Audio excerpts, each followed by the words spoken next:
gõ cơ y cơ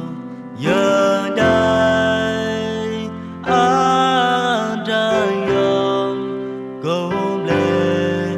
lưu linh yang cơ sông mà bengat i ba đêm glai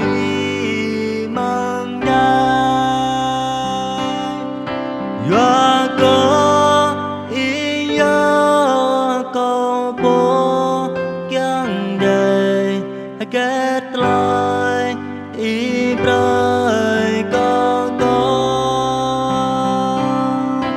Gua có ý nhớ câu bố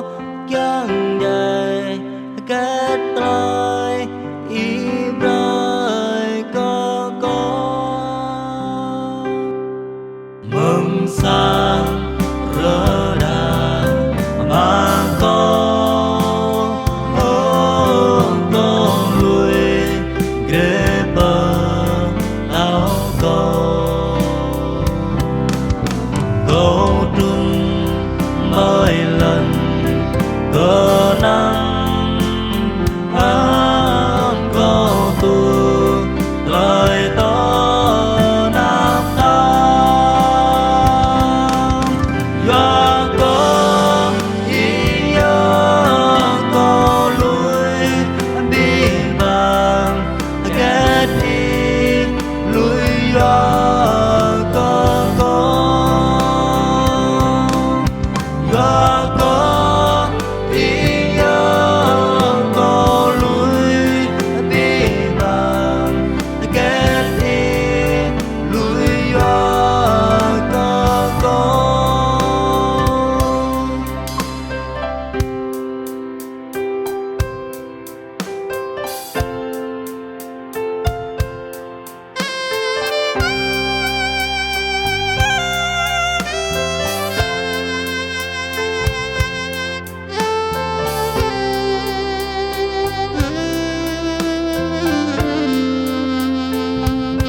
Gua